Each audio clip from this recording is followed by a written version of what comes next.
All right, and welcome back to That's Some Cheese, part of the Vendetta Sports Podcast Network. Today is Monday, January 25th, 2021. We have our guy, Anthony Fontanello, joining the show today, our producer, Alex Jacobs, on, and at the back half of the show, we're going to have Max Everett joining the show. So it's a little bit of a crazy show today. Anthony, how are you? What's going on? Doing well. Doing good today. Good. I'm hanging in there, Anyway, fair warning before I get started here. I'm on a fucking heater. I never have notes for this thing, never. But I actually wrote shit down so that I wouldn't forget things. My mind's going nuts here. So I'm just going to end up throwing a lot of things at you. And whatever you want to respond to, you can. First things first. So a lot of the kids started school today. Whatever, the internship program's up and running.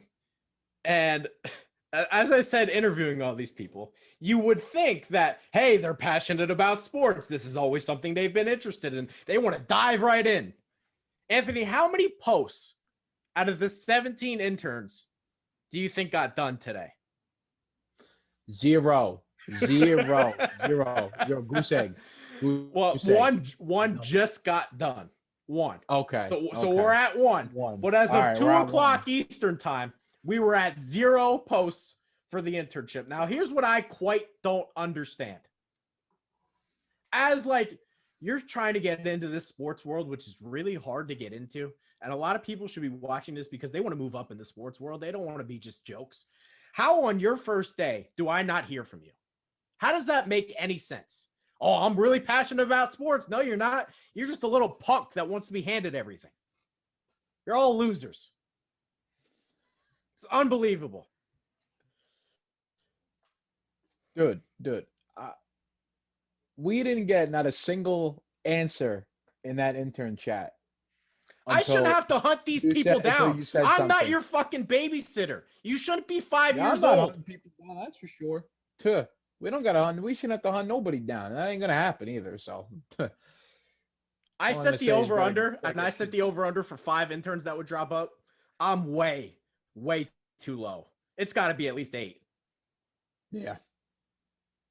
But anyway, I wanted to transition to that because a lot of people say they're interested in sports or they really want to be good at this. I wanted to spin zone that into Conor McGregor. If you thought that guy was going to win this weekend, you don't know anything about fighting. Because he is the problem with all of the people here on the site. They say they're really talented. They say they're going to do all these things, but at the end of the day, they don't have that eye of the tiger. They don't actually want to be great. They just want to hear you talk about it. McGregor never had a shot in that fight because he's lost every single eye of the tiger.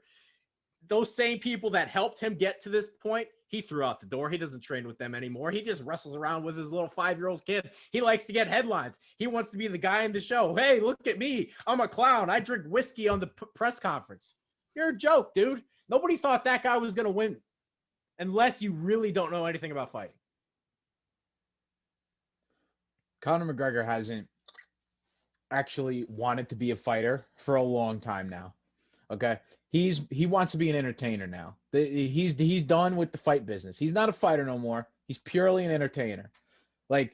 I would bet almost any amount of money after this fight. He's not gonna do the UFC fight. He'll go and freaking fight Jake Paul for millions of dollars before he does another UFC fight. Well, I think he wants to do the Jake Paul fight before he wants to do that. People have no idea about fighting. How many of the people in our group chat actually have been punched in the face before in their life? Out of the 48 people we have, how many do you think have been punched in the face before? I'd say probably 2 or 3, maybe 4. Wow. But probably 3. I'm going to go with I've punched myself in the face more than half of these people have been punched in the face before. A lot of people have no idea about fighting. It's crazy to me. It's crazy. The people that were betting on, I know this is stupid, and I don't even want to talk about this, but the people that bet on Nate Robinson to beat Jake Paul in a fight, what are you doing? In the history of the universe, a basketball player has never beaten a wrestler in a fight. I can 100% guarantee that with a fact. But this McGregor shit, It just drives me nuts. How anybody, the people that I'm looking for this site, they wrestle bears. They're like Khabib. I want to find those weird motherfuckers with the brains that you can't really like. This guy grew up wrestling bears. Where'd you find this guy? This Alex guy? He's in a studio? Where'd you find him? Those are the guys I want for this site. Not these losers that tell me, oh, I'm passionate about sports, and then they get out there and they're losers. Unbelievable. You just gotta go get it. You just gotta go get it, man. And I don't know how to find these people. Conor McGregor. They don't grow on trees. No, they certainly don't. I'll tell you that. Diamond in the rough. Producer Alex, you have anything to add? I just want to say, like, I placed a bet on Conor McGregor. Oh God! But that's just because I'm a fan of him. I want to see him win. I want to see him succeed, come back. You know, I get that. He had like, what did we see from him when he beat Cerrone? I mean, Cerrone was out of the game. It meant nothing. So, like, to me, this was a comeback fight. Like, people were like saying, "Oh, well, this isn't a comeback fight. This doesn't matter." Like, he already came back. He already got his win against Cerrone. That didn't count. This was the count. This was the fight that mattered. And the fact that seeing him get beat, like, what pissed me off about that is it was those leg kicks. He continued to just give him that leg. And then it's dead, and then he gets stuck, and then he gets stuck and he gets beat. Why would you consistently just let your leg hang there for him? You saw when he was getting hurt, you saw him, he started to grab his leg. You saw him, he tried to grab Poirier's leg because he started knowing, like, oh, he's going to get it again. Well, why give that? But he's been that guy his whole career. He's fought the same way as he did 5 years ago. He hasn't changed his style. He doesn't care about working on his defense. He doesn't care about checking leg kicks. He doesn't care about any of that stuff. Seeing him on the ground with him too, like we want to sit here and say, like, all those McGregor and those Khabib rematch guys want to sit there and say, well, maybe we could see a rematch if he wins this fight. Well, he looked like trash on the ground with Poirier. So how the hell do you think he's going to go against Khabib again and get on the ground with him? You're never going to be able to beat with McGregor's wrestling talent. You'll never be able to beat Khabib. No way. His stand-up looked good before they went to the ground. I mean, his stand-up was always going to be good, though. Yeah. It was so frustrating. The fact that he was minus 305 on the money line was just ridiculous. It's all hype, though. I mean, it's all hype. All these interns come to town and they say, I want to be the next big gun on ESPN. They show up in the first day of work and they do nothing. Unbelievable. It's a good comparison. I'll give you that. It's a good reminder of how many fucking losers there are. First day of work, you want to be like that kid. You want to be like that kid Chandler, that knocked out hooker, fucking real quick in the first round. That's what you want to be like. UFC debut, knocks out the guy that everyone was saying was going to kick your ass. Well, that's what you want to be like. Instead, we got a bunch of people that are like Conor, all talk but no backing it up. Yep. Anyway, we have Anthony Fontanello on the show. We're going to be going over the NFL games this weekend. Make sure to follow him, @_font1. We got our guy all day, J.K. Dobbins, Jacobs, Ferry, Minkle, Schmidt. What the fuck's your Twitter again? It's all day AJ27 on Twitter. Okay, there we go. Okay, I'll remember next time. And myself, Trey Dobbins. Okay. See, I told you I'm in a good mood today. All right. So nobody has actually asked this question, but I figure I may as well bring it up now because it'll lead into what I want to talk about. Why is this show named That's Some Cheese? Does anybody have a clue on why it's named that? Where it comes from? I'm going to go and say that it's kind of like you can say that it's like a saying, like a slogan. That's what I thought. Like that's some bullshit. Like, that's what I would think, you know? Kind of. To some extent. Because I remember you texted me about it and you used it in a sentence when I was telling you about the clips, about the website, and that it was a paid subscription. You were like, that's some cheese. So I'm like, see, it could definitely be used like that. Like that's some bullshit. Yeah. So long story short, I don't want to get too depressing here, but I kind of believe since I was like 5 years old, I've been cursed my whole life. I just feel like I've lived the life of Trey long enough to know that what can go wrong will go wrong. So when I was a little kid, I developed this saying, that's some cheese, just as a way to laugh at myself, as to be like, ha, I'm really getting screwed over here, but I can at least laugh about it. This is some bullshit, as you said, that is 100% what it is. But I want to talk about it like this. Some shit, maybe it's just written in the stars, man. I don't know. Some motherfucker named Tom Brady who is a 6th-round pick, he gets everything. Everything.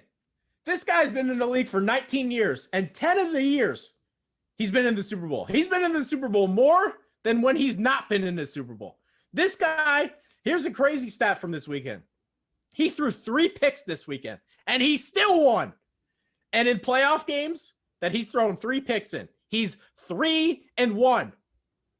How do you do that? I don't know how else to say it, but I feel like this man has been written in the stars. I don't know how else to say it. What can go right for this guy will go right for this guy. I can't put my head around it. I really can't. Think about what Tom Brady has done. He's the first quarterback in the history of the NFL that will play a home Super Bowl. He's 43. He's been in the NFC for 1 year. I don't know how else to say it. We look at Leonard Fournette. This guy's a scumbag, Leonard Fournette. He shows up to the NFL scouting combine. He weighs like 250. He doesn't give a single shit. He's like, screw this. I'll show up out of shape. Gets drafted by Jacksonville as an absolute bum. The universe says he's talented, so we'll make sure good things happen to Leonard Fournette. He gets cut. Hey, look at him. He's on the Bucs and he's in the Super Bowl. Leonard Fournette doesn't deserve that. Why does he deserve that? What did the universe give him? That's not right to me. Tyreek Hill punched a pregnant woman. That guy's in the Super Bowl again. Why should I be a good person? It's just written in the stars. It doesn't matter what I do. It doesn't matter what anybody does. Le'Veon Bell's a piece of shit. That guy shows up to the Jets and just packs it in. Packs it in.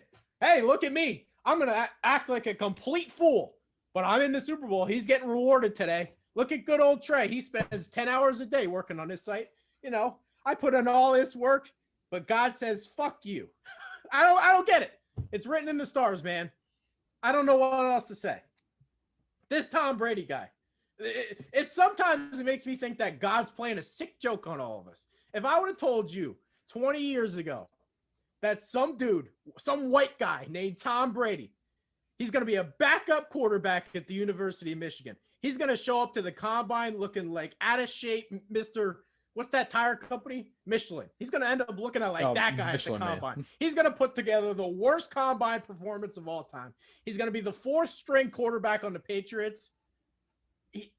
In the first edition of Madden, this guy, his name, you can look this up. It was QB12. They didn't even have his name in the first edition of Madden. That guy's going to become the greatest quarterback of all time. I don't know what to say.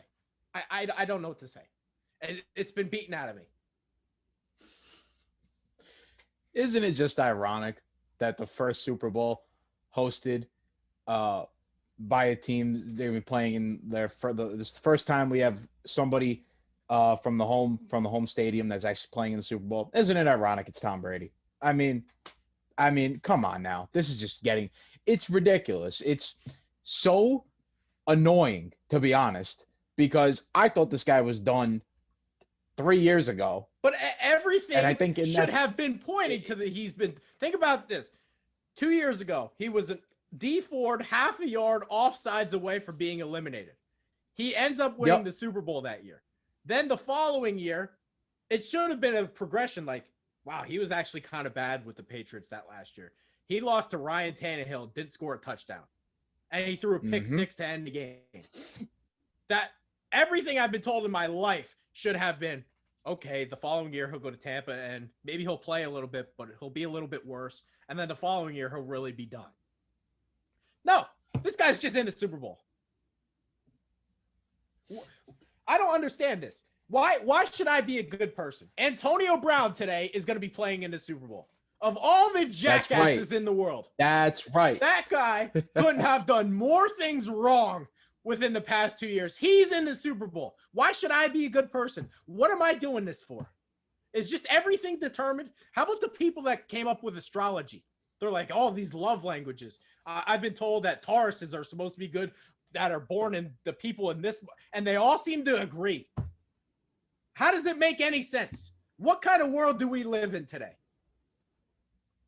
Anthony, I woke up today and the Red Sox and Yankees made a trade with each other. We don't know anything. We are the dumbest people on the planet. We're so stupid. The Yankees and Red Sox never make freaking trades. They made a trade today. We don't know anything. Oh my God. We really don't. How about dinosaurs? Like, how do they know what those things sounded like? We see all these dinosaur movies. They just make up these noises. Where do they come from? For all we know, they sound like chickens. What if they were walking around like, ee, ee? We don't know anything, dude. We know nothing.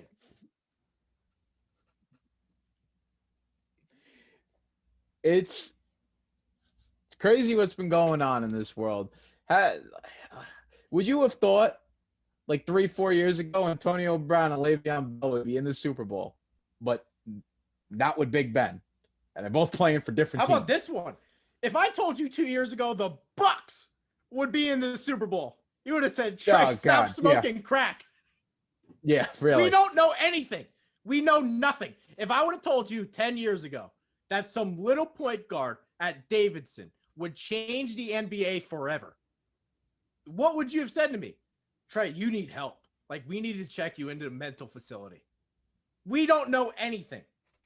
We wake up every single day and not know anything. It's every single year on Thanksgiving, we celebrate a holiday where an entire civilization of people got slaughtered, and we don't think twice about it. We are the stupidest people on the planet. We deserve to be conquered by the aliens. We don't know anything. Who's the asshole that came up with Santa? We don't even question it. We just wake up one day like, hey, we're going to lie to all these little kids and hope that their lives are good for like 5 years. What are we doing? This is why I can't sleep at night. What did Tom Brady do? What did Tom Brady do to deserve all of this? What did he do? What did the universe decide that he's the guy that's going to get all these things? I don't understand it. And it's not me being jealous. It's not me being anything. He's a great quarterback. I'll give him that all day. He's wonderful. He deserves all the credit for being a great leader, for being a great quarterback, for being able to be this good at this old. He deserves all of that. But at some point, dude, like, how many things does this guy get? When does it become ridiculous? It becomes ridiculous right now when he's in his 10th Super Bowl, and if he wins, going to have freaking 7 rings. All right. What football player has 7 rings? I mean, basketball players barely get to 7. I don't know what else to say. Baseball players don't get to 7. It's ridiculous. I just feel like life is unfair, man. It's just been written in the stars what's going to happen to you. That's all it is. That's all it is. Football gods look down on skinny ass Tom Brady, pick number 199, looking there with a shirt on like, They said, yeah, that guy right there, he's going to be the greatest quarterback of all time. He's going to go to the Super Bowl 10 times, and that's it. This is how religions get created, man. Like, think about 200 years from now, 100%. They might be like, dude, this guy, Tom Brady, he went to like 30 Super Bowls. He was 65 They're going to think Tom Brady's the Messiah. They're going to write the Bible on this guy. Tom Brady's God. He's God. They're going to write, like, this is how religions got created. It's all this dude, Jesus walking on water like, yeah, we're going to start following this dude. At what point do they start writing religion Bibles on Tom Brady? How many things does this guy get to have? It's insane. He's just, his entire NFL career has been set up to succeed. That's all it's been. It's just been, don't fuck it up. And you know what? He never fucks it up. He just never messes it up. As much as I want to he's got a rabbit foot up his ass or something. I don't know what it is. I think he made a deal with the devil. I don't know what he did. But I don't have any other words for it. I really don't. You know what's even crazier? That he's been doing all this continuous Super Bowl just dominance after his prime. You would have thought after the Patriots were 17-0 and then lost to the Giants in the Super Bowl and then They get back to the Super Bowl 4 years later, lose to the Giants again. You're like, oh, that's it. You know, their run at winning Super Bowls is probably over. No, they continue to go to Super Bowls after that, win most of them, and then just be the luckiest people on the face of the earth. I don't even want to call it luck. I don't know what to call it. It doesn't feel real. We live in an upside down universe. Tom Brady was because of Bill Belichick, and clearly that ain't true. Tom Brady's just he can work with anybody. Think of how sick this world is. The first year a team's going to be able to host the Super Bowl, there's no fans. And yep. If I would have told you that 2 years ago, you would have put me in a mental facility. Yep. We don't know anything. We know nothing. Crazy. It's Producer Alex, you have anything to add? I just want to hear your thoughts on the Flair call to not give Aaron Rodgers the ball. Just to continue the heater, Trey. That's all. Just continue the heater. That's all. You got to trust your MVP, right? Trust your MVP, right? I legit screamed at my TV.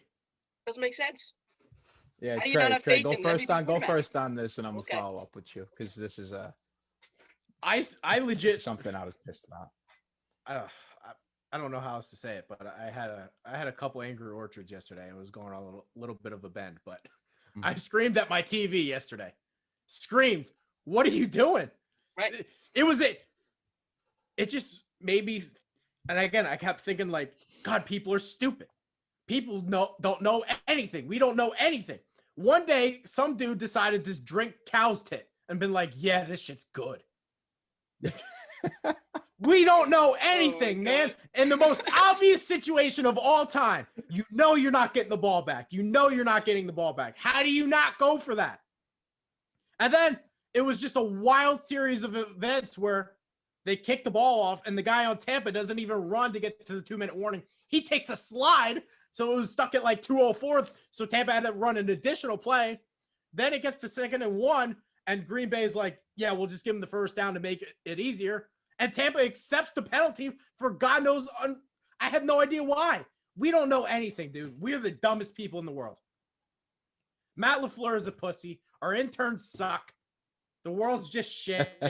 Everything's predetermined. I don't know what else to say. Yo, Matt LaFleur. I wrote an article on this today. Matt LaFleur is a spineless coward. How in God's green earth do you not give Aaron Rodgers the ball on 4th and goal at the 8? All right. You have arguably the best receiver in the league in Devontae Adams. You got the soon to be named league MVP in Aaron Rodgers. I don't want to hear all this garbage Matt LaFleur is talking after the game like, oh, well, you know, in that time I thought it was the right decision. Now, how you can't even say that. You can't even say that. If you're going to do it, go balls to the wall and fucking tell me after the game I still thought that was the right decision. At least I'd have more respect for you as a man, but I don't. You're just a spineless coward. It just doesn't feel right. It's ridiculous. This should have been Aaron Rodgers' year all year. His front office screwed him. His guy drops the easy 2-point conversion that probably would have made them go for it on 4th down. Allen Lazard stinks. They got no receivers. Aaron Jones, that was such a terrible fumble. That fumble really cost this team the game.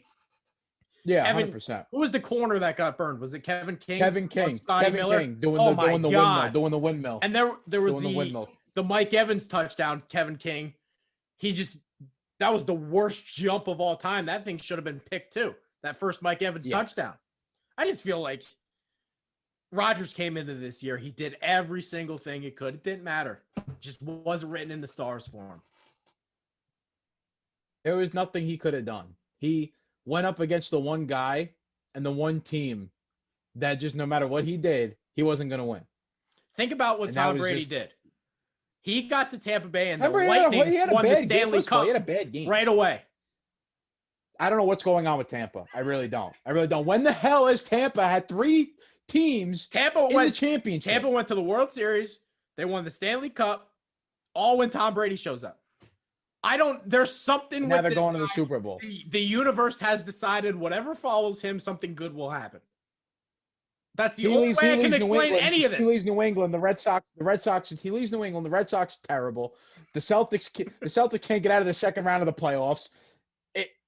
Not only It's that, amazing. the Celtics have had like the worst luck ever. The worst luck 100%. ever. 100%. 100%. They make this trade for this bum Isaiah Thomas, who's really in nobody. They get him to play well. Then they're like, oh, yeah, we're not going to give him a max contract. He can't play any defense. He's really not that good. We can flip him for Kyrie Irving. Yeah, let's do that. And then Anthony Davis is like, oh, well, he was really mistreated, so I'm not going to play for the Celtics. So I'm going to go play for the Gordon Lakers. Hayward breaks his leg into 1,000 pieces. The second he leaves, he's dropping 39 points a game for the Hornets, and now he's an all-star again. And the Bruins stink. The Patriots are bad. I'm serious. I think he made a deal with the devil or something. Something's following Tom Brady. I don't know what else to say. There is no way anybody could sit there and look at what is going on in Tampa and not say that Tom Brady's got something to do with this. Like, I'm sorry, but there's no way. Listen, I watch a lot of baseball. The freaking Rays were not a team that was going to go to the goddamn World Series before Tom Brady got there. I'll tell you that right now. Okay? The Lightning I watch a little bit of hockey, not that much. The Lightning were actually good. Okay?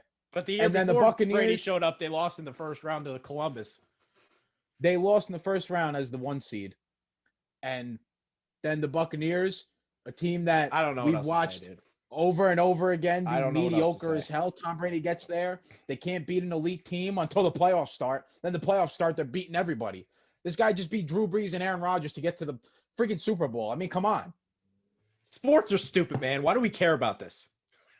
Yeah, I don't even know. Why do we care about this, man? It's so dumb. I'm sitting here all fired up about a guy playing a game. So stupid. That's right. It's because we're passionate. Remember why all this started? We're passionate about sports. Passionate about sports. Full man. circle. It's full circle. So if we learned anything today, it's karma doesn't matter. Karma doesn't matter. You can be like Antonio Brown, Truly. be a total mess up, and just good things will happen to you. Okay, let's talk about the other game. See, me, I was rooting for Buffalo, but I'm not even going to be sitting here mad today. I felt like I felt all year that they were 1 year away. They were building something special. Josh Allen had taken the leap. Stephon Diggs was a great addition. They had some guys on the defensive end. They just weren't quite ready, which is okay. I think Buffalo Bills fans should be happy today. Not, obviously they lost and they shouldn't be thrilled, but with the direction of the direction of the franchise, they should be happy today. I agree. I mean, I felt like, I don't know. I just felt like the Buffalo Bills, like they were that team of destiny. Like it was time that they made it back to the Super Bowl. They'll be back, but they'll be back next year. The problem is they're probably gonna have to play the Chiefs again. So you better figure something out, because we all know the friggin' Ravens haven't figured that out. They can't beat the Chiefs to save their lives. Speaking of that, I'm glad you brought that up, because I do have a bone to pick with you about your last Toast Time episode, but we're gonna get there. Anyway, I already know what it's about. Kansas City's. I don't want to. Again, I hate being SpongeBob SquarePants, but they do feel like the Warriors, where they just never in the history of the NFL has a team been able to just flip a switch. Most of the time, you can't just play a sport like football and just be kind of lackadaisical. But the Chiefs, they have that flip switching ability. I don't know how else to call it, but they just kind of woke up. What was it? 3 weeks ago, they couldn't even barely beat the Falcons. They haven't covered a spread in 8 weeks. Yeah. They didn't cover a point spread in 8 weeks. They just kind of flipped the switch and they were ready to go. And then AFC Championship, they go and just. The funny thing is, I do think their defense is better than people give it credit for. They're not perfect, but they do have a couple star players that can turn the tide. Frank Clark's awesome. Yep. Tyrann Mathieu's awesome. Chris Jones is awesome. They don't have a ton else. The rookie L'Jarius Sneed has been a good hit, but it's not like their defense sucks. I think they did a hell of a job in that game against Josh Allen. Yeah, they they made Josh Allen very uncomfortable as hell. They didn't let his receivers really do anything. He was under he was under a lot of pressure. And you should see some of the messages I'm getting in Slack right now. Oh my God, I can't even deal with this. Go ahead. The Chiefs defense is a lot better than what it was even in the middle of the season. And it seems like this always happens. It seems like this is going to be one of those things that the Chiefs are now going to be that team that no matter how they look throughout the regular season, they're going to end up 13-3, 14-2, or 12-4, and just march their way to the AFC Championship game or the Super Bowl. And it's just going to be that way for a long time, barring any injuries to Pat Mahomes. But this is what it's going to be. It's what it's going to be. Can I take a 30-second side tangent? And I'll get there. Go ahead. Go off. Here's what You got it. Now, you have to put the photo credit for your articles, right? This isn't that hard. One of our bright interns decided to message me that, can I use Trevor Lawrence in a Jags jersey? If so, how do I give that credit? What? Like, what do you mean? Where are you? No, you can't use that jersey. Oh my God. Some of these people drive me nuts. You're supposed to give a photo credit. No, some 13-year-old in his basement, you're not going to give him a photo credit for editing a Jags jersey on there. You loser. Come on, dude. Anyway, Chiefs. They're going to be good for a long time. We get it. Yep. But hey, listen, but the Bills got nothing. The Bills got nothing to worry about. The Bills can beat them. They can. They're not quite ready. They need a running back. They have no running game. Oh God, they need a run game Josh so Allen bad. To go out there and single-handedly win a game. They need a run game so bad. And even their weapons don't quite stack up. Cole Beasley apparently is playing with a broken leg out there, like Greg Jennings.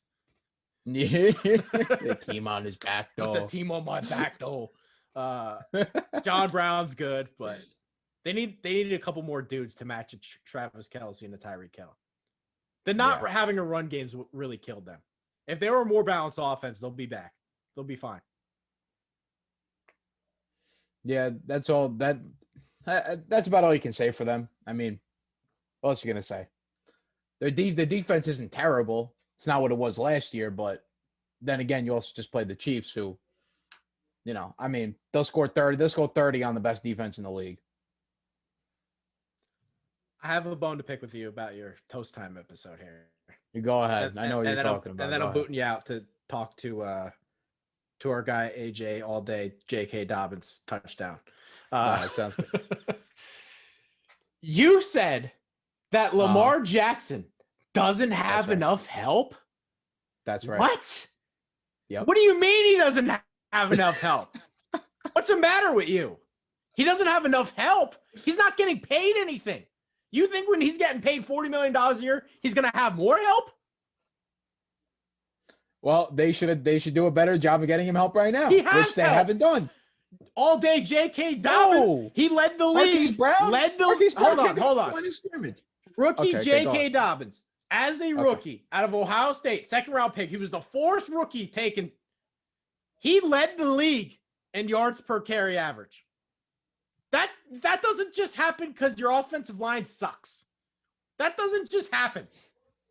They got a good offensive line, even with Ronnie Stanley hurt. Even with Marshall Young retired. How many teams have a good tight end? How many? We're like, oh, this guy, Robert Tunyon's out here. This dude's killing it. Mark Andrews is actually a good tight end. There's like 5 of them in the whole league. And let's not pretend that Marquise Brown can't play. Marquise Brown can play. He's not the first wide receiver taken in that draft class good. But let's not act like he sucks. Let's not act like he's bad. He's got help. How about Baltimore's defense? How many teams have Marcus Peters, Marlon Humphrey, Jimmy Smith just in their corners? How many teams have that? They got Pat Queen, who's a hit as a first-round pick. They got Matt Judon, Yannick Ngakoue, Calais Campbell. How many teams actually have a real defense in the year of 2020, 2021? How much help does this guy need? He's got a good head coach, John Harbaugh. He's got an offensive coordinator, Greg Roman, who was brought back from the year before. His defensive coordinator returned. All those guys will be coming back the next year. What does he need? He needs more receivers. Come on, man. Marquise Brown he's But a I've been solid told player. that this guy Sam Darnold stinks. Who does he have? He's Got listen, nothing. that's a completely different. Sam Darnold has no help at all, and that's just angry Jets fans who just turn on whoever they just take their frustrations out on whoever they want. Okay. I don't understand. Mark Ingram was a healthy scratch in their playoff game. How many teams would Mark Ingram not make the roster for? And you're telling me this team's not good enough? Come on. What, because he doesn't have a seventh wide receiver to make this life a little easier? Oh, boo, Lamar Jackson. Oh, I pity the guy. Come on. I'm not doing this. This is why I hate my own team. Because all the people that aren't Ravens fans sit there and say, oh, what do you have to be mad about? Your team's in the playoffs every year. Oh, you guys have a good roster. And Lamar Jackson, he's a really good quarterback. And none of it's true. None of it's true. I'm going to be sitting here in the same spot like I had been with Kyle Bowler. They were good with Kyle Bowler, and they were good with Trent Dilfer, and it sucks. It's terrible. It's the worst team to be a fan of. I was happy with Joe Flacco, and everyone said he stunk. I mean, hey, at least he won you a Super Bowl. And then he decided he didn't care anymore. Yeah, pretty much. After he got his money. Yeah, he was like, I'm good. I'm good. Just another day in the life of Trey. That's right. Getting fired up over nonsense. All right, Anthony. I think that's all I have for you, unless you have anything else. Yeah, one more time. Matt LaFleur is a spineless coward. Oh, I got Vegas actually, fixed all weekend. Before we leave, real quick, give me your thoughts on somehow the Red Sox and Yankees are best friends. They just make trades. Yeah, I don't really get that. I don't really understand why the Red Sox want to help the Yankees out like that. Like they just let a salary dump Adam Ottavino. Who, come on, I mean, last year he was terrible. He's really got no place on this team. We were supposed to pay him $11 million, but the Red Sox said, "Yeah, no problem, we'll take him." Like, what? When is that? When do you guys ever want to help us out? I don't get that. My brain is in such a pretzel from these NFL games. I can't even process it. On one hand, the guy did have a really bad 2020, but 2018, 2019, he was awesome. No, he was. I'll admit that. I'm not going to say Adam Ottavino's complete trash, but he was last year. Oh, no, last year he was awful. He was a dumpster fire last year. Part of me thinks maybe it was just such a weird year. No spring training, really. He was just off, and the slider was a mess. But when his slider's good, he's awesome. There's so many different things to this. Think about his brain. He's born in Brooklyn. He wants to sign with the Yankees, signs with the Yankees, and his hometown team trades him to a division rival, also attaching a prospect. They didn't get anything for him. They just like, hey, here's the salary. Yeah. It's fucked up. That's so messed up. That's so messed up. Can't even believe that. I just hope that he's good, because otherwise I'm going to be pissed. Like, we live in an upside down universe where we just do favors for the Yankees now. So he better be awesome. That's all I'm saying. Or I'm going to lose it. I can already tell you right now, there's going to be at least one game this year. He's going to go and strike out Judge Stanton and Voit to end the game in a one-run game, because that's just what the Yankees like. Yeah, but isn't it the craziest part? Slider. Because the Yankees roster is right-handed dominant. They don't have any left-handed hitters, which is why I was surprised they didn't bring back Gregorius, because he was actually perfect for their lineup. Yeah.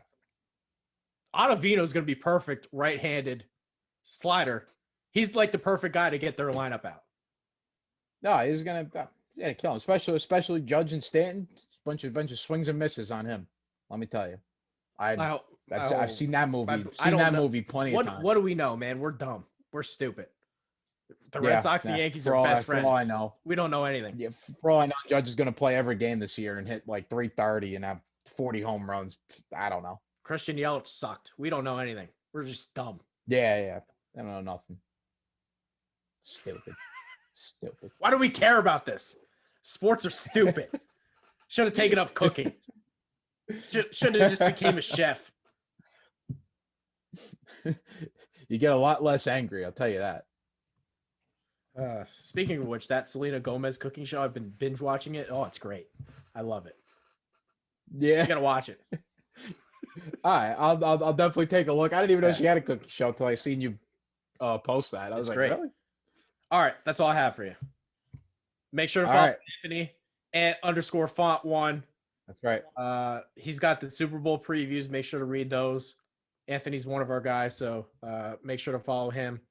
Subscribe to the YouTube page, media_vendetta for Twitter. All day, J.K. Dobbins, our producer. We're going to have a chat with him just one-on-one. But anyway, we're going to take a quick break, and we'll be right back. Hey, you. Yeah, you. In case you hadn't heard, your favorite Renegade Sports Media Group has its own Patreon. Go to patreon.com/Vendetta Sports Media to support our efforts to continuously bring you sports, gaming, and other media coverage as only we can. We've got 4 different membership tiers. For $3 a month, we'll give you a simple thank you on our Patreon site. For $6 a month, you get a thank you and you get to become a recruit in Jackson Law's Vendetta University Gaming Series. For $10 a month, you get everything from the previous tiers, a special thank you at the end of our videos, free access to our upcoming Discord chat, and a free koozie after 4 months. And then the big dog, $50 a month, gets you everything from the previous tiers, as well as opportunities for Fantasy League invites, stream gaming, possible invites to mock NFL and NBA draft sessions, a once-a-month Google Hangout, and after 4 months, a free t-shirt. Yeah! Go to patreon.com/Vendetta Sports Media and help us to improve our pledge to bring you the best sports, gaming, and other media coverage. All right, so we're back, and I wanted to give our producer some airtime just so you guys could get to know him better because he's going to be spending the semester with us as our audio producer. So, Alex, how are you? How are you enjoying things with the site? I'm loving the site and loving to be here. Like I said last time, it's kind of, this is like a repetitive thing that I'm going to say, but again, just to be doing this for someone is really cool and something that I wanted to find. I don't have any experience in this field at all, in sports at all. In my resume, I kind of said to you that it said, tell a story, check internships. And that's the thing about podcasts. Podcasts are the same way. Tell a story, get the people listening engaged, make them put their hands on their chin and say, I agree with that guy. I like what he says. So I'm gonna keep listening. So tell a story. So my story was that I started college, 2 years into college, in hospitality management. So that's basically country club, hotel management, general manager, whatever, restaurant manager. That working at Texas Roadhouse. Yeah. Maybe get to the big leagues, get to a big hotel. But so I was trying to be into like business, but I wasn't a very skilled math student. So those math classes in economics, like yourself, and accounting, and all that, no. So we gotta try to find things that fit what worked for me in my educational career. So we went into that, and that obviously didn't work out. So 2 years later, as a junior, switched over to communications and concentrated in broadcasting. And it's just very different because I came in with literally like my experience was working as a line cook and working as a server at different restaurants. So when I'm now graduating in May, how the hell am I going to get a job when I don't have any experience? So this is just so huge for me, and I'm having a lot of fun doing it so far. So, it's just, it's good to be in a good situation right now. You guys see, I have the studio here. So, just very fortunate and excited to be doing this. It's kind of been, obviously, I don't want to sound like those guys that you hate, Trey, but this has been something that I've I've always invested my time in. So to be able to actually be doing this for real and hopefully make a career out of it is going to be really cool as I chase that path. Who are those guys I hate? Well, the passionate about sports type thing. I had to beat around the bush there. I couldn't say, well, since I was 6 years old, I've been passionate about sports, and that's all I ever wanted to do. You can't say that. But that's what most people are saying now. So, got to beat around the bush. Yeah, I just think this would be a good chat because there's a lot of people obviously watching and listening to this that they actually want to make a difference in the sports world. They don't quite know how to get their foot in the door. But I think more so than anything, the biggest thing is just to put the work in and see what happens. Because one of the things that drives me nuts, we have a lot of people that like they don't care how many Twitter followers they have. They're like, we'll follow 1,000 people and have 100 people following us. Just feel like that's such low self-esteem. I would never have a bad ratio like that. I feel like there's a lot of people, they say they want to be good at this stuff, but they're not willing to put the work in, or they have low self-awareness, or they don't have the it for it. So I don't know. I don't know how else to go about it other than maybe to introduce yourself and talk about the things that you're interested in. And you have your own show too. Yep. Talk about that. Yeah, like it's all about exposing yourself to what you want to do. Like I obviously wouldn't be here if I didn't want to be here, but also I'm doing this myself as well. So like I'm already putting myself in that situation to be successful. I started my own podcast. That I joined the major in my junior year I'm a senior now, so I joined the major my junior year in the fall. That November, I started my own podcast, and I did that for a little bit over, about a year and a couple months, and then just beginning to start a new one. But it's all just about exposing yourself with what you want to do. I'm getting better and better at editing each day. I'm getting better and better at talking in front of a mic each day. Just there's little things. I never thought that I would be here, in a year and a half, and in a year and a half from now, or, after I get that first job, or, something like that down the line, I'll be able to say, I didn't think I would be here in a year and a half. So it's just all about, having the confidence in yourself. I really trusted myself and believed in myself when I made this switch. My parents were a little bit not on that same path, because obviously it's their money, and we're getting 2 years down the line, and I got to graduate in 2 years. This was at the time. I got to graduate in 2 years, and can this actually get me a full-time job, this field that is so unforgiving? And that was the scariest part about the whole thing. And I think a lot of people are in that boat too. If you're thinking about doing this type of thing, that was the thing that held me back from doing this type of thing since I started college, was, can I actually be sustainable? Can I find something that works for me? Can I actually get a job in this field? And that's the whole thing that I keep telling myself. Is a lot of the things that I remember typing it up to you. I'm like, this is just to be able to do something in this unforgiving industry, because that's what it really is. So you just got to just expose yourself, get yourself in the door of what you want to do. If you want to talk in front of a microphone, you want to be a talk show host, you want to be an editor, start doing those things now. Do those before it's too late. Yeah. Before I started this, I told myself, or I didn't really know what to do, but I told myself I can either get some, boring ass job and be miserable, or I can shoot for the stars and have the what if in my head, but I'll be more, I'll have more financial stability, or I can shoot for the stars and see what happens. So that's kind of been what I've been doing, and I'm going to leave no stone unturned. It's just going to keep going and going and going. And I hope that we can give people good experience to the point where I can't afford you anymore. And I hope that we can afford everybody, but my goal is that I hope that you land $1 million contract with Fox Sports or something, and you can say, hey, Trey Dahlberg helped me get here. That's all it's about. It's just about like for you, it's different because you were building something huge from the bottom. Like for me, it's just it's a simple podcast, and I'm learning those little. Tell the people what the show's called so they can check it out. So the show that I just started is called the All Day Everyday Show with All Day AJ. I'm really looking to do. I know it's a lot of all days in there, Trey. I'm really looking to do well. So here you talked about your backstory from That's Some Cheese. My backstory from this was I put out one episode about 2 weeks ago, the very first one. So my handle for everything was All Day AJ. My initials are AJ, so it just makes sense. I use that for fantasy football. That's really where that kind of started.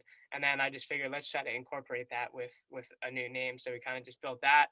I'm kind of just trying to do a more guest oriented show. Like I said, I'm graduating in May, so I'm trying to get industry professionals on that can give me the most amount. I can just gain as much information from them, because those questions I want to ask are like, what did you do when you were in my shoes? Who were your connections? Who did you talk to? Because again, at the end of the day, this industry is so unforgiving. So you got to find a way to get your in. And a lot of your in this industry is knowing somebody. If you know someone, like, that can be your in wherever you could, like, that could be your reason and your way to the top. So it's just all about knowing somebody and to meet these people, and to some of them I know, but to talk with them on how they got to where they are today. Like, if there's somebody that has like that I'm looking to get, that I just know from a friend that has his own radio show. He's about your age, and I'm like, how did you get there? What did you do? Like, how are you Monday through Friday? How do you have your own radio show? How are you on for 5 hours? How do you just get, like, you can just hear my voice? I just have no idea. I don't know how I can get there. Obviously, send your application out. I'll do this, but there's so many other things, especially in this field. And I'm not trying to take anything away from other industries, other nursing, being a doctor, whatever that is, financial stuff, whatever. But this industry is definitely very, very hard. And I'm not saying that anywhere else is, but you got to know somebody everywhere. But in this field, I would just like to think that it's a little bit different. So I want to learn those things from these people that I have on, and hopefully upon graduation, that can be another thing that just gets tossed on the resume for employers to see. And we can just kind of go from there. It's definitely a tough road, but you've done it. I mean, you're doing it. I wouldn't say I've done it. We got a long way to go, but that's why it's like that's hard. Like that, you're literally doing a whole media site. Like that is something that's, like, people looking at the site, they can't, like, if they actually want to sit down and think about that, you can't overlook that. I mean, you're doing all the blogs and the, everything, all the posts and the podcasts, the whole website, social media is like, there's so much more that goes into that, which is starting that from the bottom than anything else. So you got to be, you got to put both your hands on your back there, hit yourself on the back for that one. And that's why I don't have your post. If not, it's when, not if, right? So I've built the business just so that everything old kind of piles up, but my time is so limited. It's crazy. I don't know if I could even have like another job if I wanted to. Right. I don't have time. There's so much that goes into crazy. There's so much. But you're right. It's definitely about who you know, not what you know. So I guess my goal for this show, and then we can bring Max on, unless you have anything else you want to talk about. Good. Definitely want to book more high profile guests for this show in the future. That's definitely something I want to do. Because at the end of the day, it only brings more exposure to you, because they hit that share button, and there you go, and then you have that connection as well. Yep. Widener. Let's end with this. Widener College, right? Yeah, Widener University, just Widener outside University. Philadelphia. And you're a New York guy. Yeah, I was born in the Bronx, but what do you like better, Philly or New York? I mean, my area right now is I like the area where I am right now. But I mean, I've always been a New York at heart and big New York fan. So seeing you wear that Boston trash. Right yeah. How did I get stuck with a Yankees producer? I don't know what the hell's going on. Yeah, but just dad raised me to be a New York fan. So, I've just been following them. Obviously, it's been a bumpy road for a lot of those teams up in New York, but the Yankees are due. I will say that. The Yankees are due. All right, let's bring Max on. And with that. Yeah. we're gonna do one final segment here with our guy Max Everett, who's making his "That's Some Cheese" debut. Max, how are you? What's going on? I'm good. I mean, I'm better than I've been the last couple of weeks, that's for sure. Twitter's calmed down. Yeah, Max is our UK resident. I found him on the dark interwebs trying to find gaming bloggers. We find Max, and he just likes the controversy. He's in the mix all the time. So I want to talk about his 2 articles, and I'll link these 2 in the description for the post. He wrote one. He got into some beef with Charlotte Flair, the daughter of Ric Flair. Woo! Let's dive into what the hell happened here. So I dropped an article on another website that I write for, and it was essentially just citing, because whenever she's on screen, she's kind of like a polarizing presence. She's kind of like Hulk Hogan and John Cena of women's wrestling. So I said, like, the article was kind of just about, oh yeah, does she deserve the hate she gets?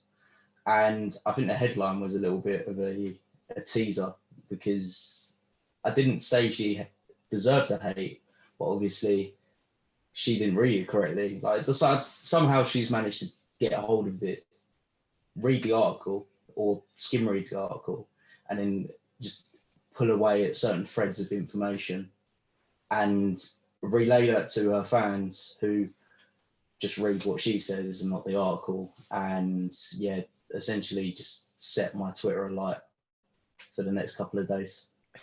Yeah, Charlotte came back to you. One of the things that I've always hated about social media, I never share something unless I read it, but I know 99% of people are not like that. Yeah. It was clearly obvious she did not read your article, but you had like people coming from the clouds defending you, people sending you memes, people sending you all kinds of shit. Yeah, it was a weird one, because you get the negative first, because everyone's straight on the defense, and you got accounts with her as their profile picture and stuff like that. So you already know straight away that I'm just going to get a torrent of abuse thrown at me. I haven't watched WWE since I was like 5 years old, but I don't judge people for watching it. It's the same thing as movies, I guess, right? You know, it's kind of fake and drawn out. Yeah, it's scripted. It's ludicrous to compare it to MMA and boxing, which is what a lot of fans try to do, and that's why a lot of people struggle to find wrestling. I can't watch it, but I don't hate people that do, because I like movies. Well, I'm gonna sit here and pretend like, oh, you watch something that's scripted. Loser. Well, that's what it is. It's just a show, and as long as you can take it as a show and you don't, it's the certain dark side of the wrestling fandom that believe that it's real, and you know you can do backflips, and that's just as effective as a punch in the face. And it's like, but this is, you know, you can't do that. You've got to be realistic. You've got to take good with it bad. It is premeditated, and there is someone deciding who wins and who loses. And unfortunately, Charlotte Flair wins more than she loses, and you can't ignore the fact that her surname is Flair, and she wins a lot more than much more talented people, and more than she should, because the idea behind wrestling is the same as any TV. If you had the Avengers, for example, and you were just building up one character, then the whole point of the Avengers would just collapse. So this is the idea. You're trying to build up this idea that there's a women's division. Well, if you're going to build up a division, you need to spread your attention amongst other people, not just one person taking the limelight. And that's all I said. It was mainly aimed at WWE. It wasn't aimed at her at all. She was just an example I was using of WWE's sort of their tendency to try and build, put all their eggs in one basket and say, look, this is our face, you know. And it's a spit in the face to people that, you know, scratch and claw, whereas she's got a surname Flair, and that's why she's ended up in the WWE in the first place, because a lot of people have to go through strenuous tryouts and stuff like that. She's obviously just been given that platform straight away. And that's all I said. Was I didn't even bring the surname thing into it. I just said, like, there's a lot more talented people that deserve a run.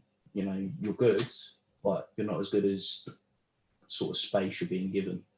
And it was when Twitter came at me and it was like, oh yeah, would you moan at UFC for putting Amanda Nunes on the main event? It's like, well, no, because Amanda Nunes is genuinely a good champion because she actually fights, whereas wrestling, it's not. It's a story. It's like, as I said, if I just build one Avenger up, then it wouldn't be a team. So you can't just build a division up around one person. Yeah. So if you haven't read Max's article, do that.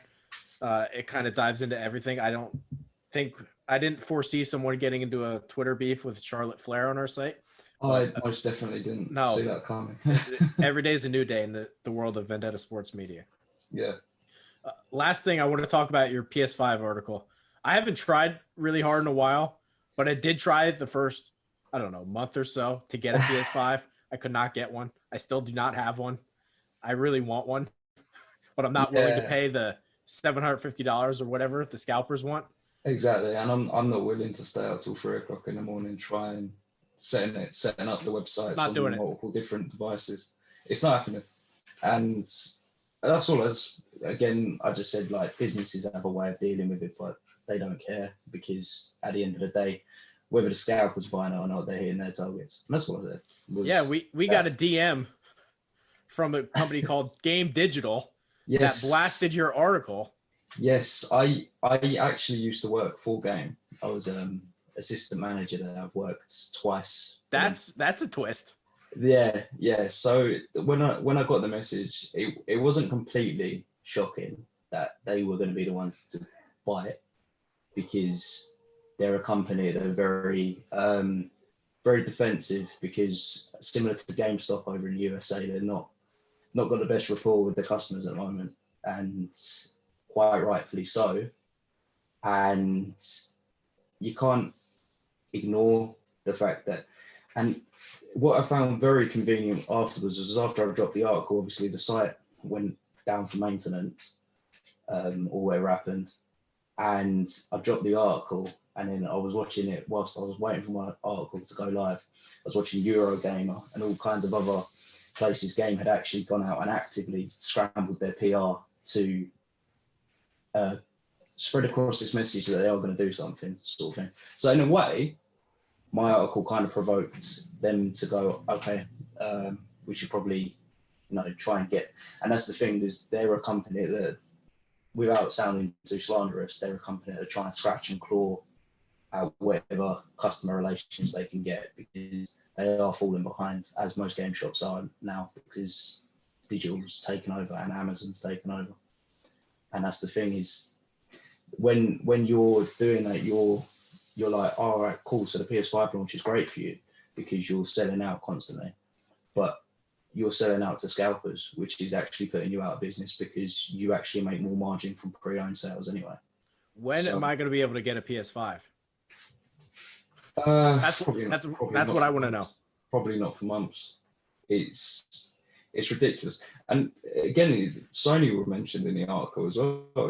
Sony's been drip feeding stock, and they're doing it because Switch did it. Nintendo did it a couple of years ago. They drip fed stock. They released it in waves because they build up the demand for it, and then they give limited supply, and it sells out.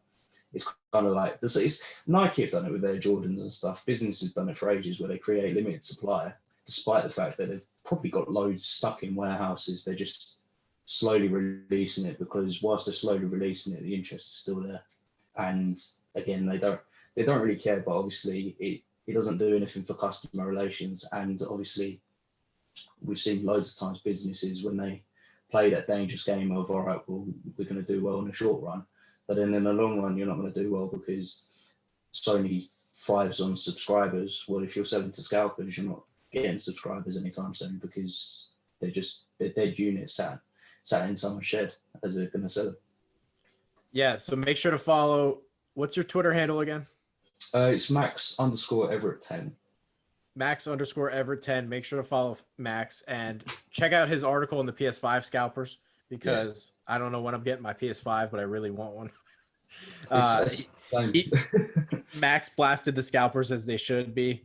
Do you have anything else you want to talk about? That's about all the questions I had for you. Not really. I don't think so. It was mainly the Charlotte thing and the. Any good movies coming out? Give me a good movie that's coming out. Oh, Godzilla vs Kong looks good. Guy. Godzilla vs Kong looks really good. But then I'm kind of getting Batman vs Superman vibes, and that wasn't great when it came out in the cinema. So I didn't like the new Wonder Woman movie. I didn't love it.